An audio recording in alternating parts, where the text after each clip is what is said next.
A part of me thought about calling this video Trigger the MMO Fanbase in 3, 2, 1. But now that the initial shock of Throne of Liberty and what it actually is versus what people imagined it could be has run its course, I wanted to sit down and share with you guys why I'm actually still excited for this upcoming MMORPG. And listen, this isn't me saying that you're wrong if you have a different opinion from what I'm going to share in this video. This is just me saying, for whatever reason, I tend not to align with whatever the most and the majority opinion on the internet tends to be. Whether that's a good thing or a bad thing, I'll let you guys decide for yourself. But before I talk about the combat and the auto combat, I want to talk to you guys about the systems that this game offers.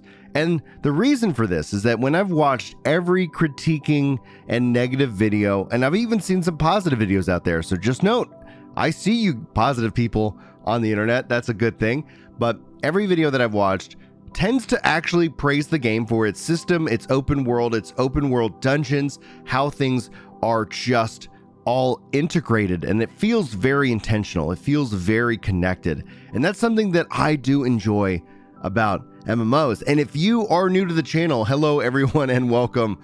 My name's Brian and I am an old school MMO fan who at the same time recognizes that that time has passed. And if the old school MMO were to come into the modern world, things would obviously have to change. And it's in that degree of what are we willing to give up, what makes sense for a modern game with that old school feel, that I think there is a lot of discussion to be had, a lot of hope to be had. And that's one of the things that actually still excites me about Throne and Liberty today. But I do think a lot of this hate in terms of Throne and Liberty's combat and how it's all done comes from the WoW crowd. And I'm not trying to throw shade against WoW. It has been beat up plenty by others and mostly beat up by its own loving community the most. I think honestly those who play MMOs and love them the most are the most visceral and probably angry at that game for any period of time. So with that respect though, I think those players and that kind of mindset, they've been trained in MMOs that are actually more like a Diablo than actually what we would call or consider the MMORPG. And that's not to say that they're wrong. I'm just saying that they've been trained in a whole different language. And so it becomes a difficult conversation to be had. While I'm speaking English and perhaps you speak English, I'm speaking my own version of English. And those who've been following me for any period of time, note that I have my own issues with language. As a dyslexic ginger, that is just going to be the cross that I bear in this case. But the complaints I see generally from MMO fans, we'll use quotes around that, they want something to mean something, right? And this is the kind of the crux. This is almost the hypocrisy of it all. They want something to mean something, but they don't want that meaning to take any time. With respect to everybody out there and their opinion, the respect my time crowd set, like crowd view or world view or game view, however we want to classify that, I don't get it. I think that mindset in and of itself is almost this self-fulfilling prophecy as to why you hate the MMO that you hate. In a way, why you go look at the MMO subreddit or any fans of the MMOs out there, it generally tends to skew negative. Very bitter and tribal warfare versus this MMO and that MMO.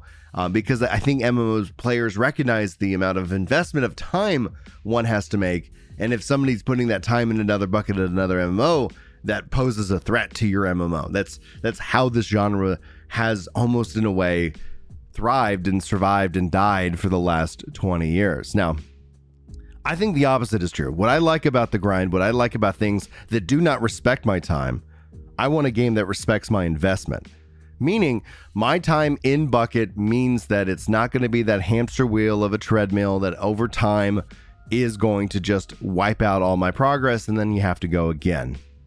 I think it's something, and you can have vertical progression. I think just kind of as a note, this isn't anything that needs to become a bigger discussion in today's video. You can have vertical progression, but we've seen that vertical progression and that time investment get shorter, and thus because it gets shorter, the time before you have to get back on that treadmill gets shorter. And so everything just seems fast, go, go, go, kind of that mindset. And what Throne of Liberty actually tends to offer, and what everything I've seen and that I want to praise, is it takes its time. it slows itself down. It gives you a grind that isn't going to be at level cap in a week or 2 weeks, or hell, even a month. I remember how long it took me to reach level cap in Final Fantasy XI. I remember how long these things used to take, but I'm also a dad. I got 6 kids. Some of you guys are dads out there yourselves. If you're still listening in here, dads, sound off in the comments below. Yeah, Rep, how many sex trophies have you put out into the world? Sound off in the comments, because I'm generally curious, right? Like, I am probably not I bet somebody out there who's listening to this video right now has me, beat by that. I'd like to know that. But in this case, right, like, as somebody who has to work and has time, like, where is all this time to spend in these grindy games? There isn't any, right? So when it comes down to the combat that they've shown, and especially auto combat, I think the thing I'm tired of is how the answer has always been to make the grind take less time and mean less for the player, which jives, which jives the people into, like I said, I speak my own version of English, which drives people into just this frustration, this burnout, this fatigue, because nothing really means anything. What I want is the higher highs and the lower lows, but I want something that gives me some tools so that those things can exist. Autoplay is an answer. Whether it's the right answer, I don't honestly know, but it's not an answer that I'm willing to just sit here and throw away because of what it is. And what I think more about the autoplay and the combat is a part of the marketing that we've seen, where they've talked about this game as an action combat game. And yes, there are action combat skills, so I think they're kind of stretching that needle, but allowed people to think that they're going to be playing an action game like we're seeing with, New World, like we're going to see with Blue Protocol. But that's actually kind of almost, in a way, a beautiful thing, that this is more that old school MMORPG, slower combats, longer grinds, and then a system in place that allows you as a dad or an employee or somebody, for the love of goodness, that has something else going on in their lives, to be able to still participate if they choose to. Again, I don't think MMOs we're not gonna see that wow moment, at least for a lot longer. And I know there's a belief system. I know that when we talk about MMOs, there's like a connection to what we're talking about, like they're your girlfriend or boyfriend, like they're your religion or your cult, like they're, these things, because that's kind of something that exists within gaming, and I can understand why. And this is kind of where we get into the real discussion here, for those of you who are still hanging out with me. We are seeing the rise of the doomer, like in all of these games. We're seeing how that can be very attention grabbing and pull people into these, videos. We can see how, content creators can make careers off of dooming games and talking about the negativity and the downside. I think 2023 is an incredible year for games, but it feels like it's a more negative year for game to discourse. And I think a lot of that is because our realities tend to reflect our passions, and gaming has always been a beautiful escape. It's been a social thing for me as a dad, especially during the pandemic, hanging out with you guys in Discord, playing games and talking and having a sense of community while at the same time being isolated.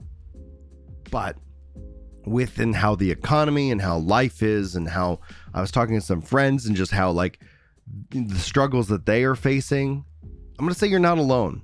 You're not alone. And if you're struggling, and games are that balm, are that cure, are that healing potion to give you that, I can see how the more negativity kind of impacts that. So just be careful about what you're consuming. And note that while it might be hard, I've been through some really hard stuff in my life, really hard stuff. My wife's had brain surgery because she had a tumor. Like, there's all kinds of things that I share as part of my comedy set, in kind of a humorous way, but I recognize, I'm just one voice, one struggle, and we are all in different struggles, but that's not to say that we're all alone in this mindset. So just my encouragement to you, that if you're struggling, I get it, man. And just reach out. You can reach out to me. You can reach out, to hopefully you have, some family or some friends that you can talk with about this. Note that it's more important to keep on keeping on. I'm an optimist, right? Like, you probably just listened to this whole video and now you're like, whoa, this took a weird turn. I'm an optimist, and that is a good thing. I think the studies definitely show optimists live longer. The joke I make is that they get laid more, clearly in this case, with the number of kids that I have. But that's one of the things. It's like it can be so easy to sink into despair. And what I would encourage you to do is that whether it's, like if your game is not living up to the case, if you're just trying to figure out what you need to do in life, you kind of feel like you're rudderless. I've been there. And I want to encourage you that it can get better. And I want to encourage you that if you are there, to keep on keeping on. Let me know if I can help in any way. And that's what I wanted to share with you guys today. It's one of the things I try to do with the videos in themselves. But to summarize, you're loved. And as dark as it can be and as hard as things can be, like you can work your way out of it. You can fight. And I would encourage you to do so. Throne of Liberty looks like a freaking fun game. I don't know if it will be. Like when I get to go hands-on, get to play this game, I'll give you guys obviously those reviews. It isn't to say that just because I've been making Throne of Liberty content that I will stick with it. I have a track record of being as honest and with you guys as possible, and that has hurt the channel. And I will do that because I don't care about the number by my name. Like it doesn't bother me. It's a beautiful thing. That I get to share my passion and love of games. Not everybody's going to agree with that. Not everybody truly follows that. We lost everything when I was a kid. We lost everything. And I don't know if you have ever experienced this, but it was really eye-opening when we lost everything and all of a sudden certain people stopped coming around when that happened. And a lot of people feel like that's, like that would be very hurtful. But for me, I found that very hopeful. It felt very real because it was true. They really weren't there. They really weren't friends, right, in this case. And those who actually did stick around when my family lost everything back when I was like 16, we almost homeless, literally. Like I think we were getting kicked out and we didn't know where we were going to go. I thought I was going to go probably live with an uncle or something. And when all that went down, like I look back at that actually as a very fond time. I know my dad really struggled through it, because that was hard on him as a family man and a provider. And it's something that for me has really oriented my worldview and how I choose to engage with money and risk, in this case. But yeah, we've all been in that. Anyway, all that to say, guys, if you didn't like Throne of Liberty, it doesn't hurt me. Like I want you to find some things that are fun to play.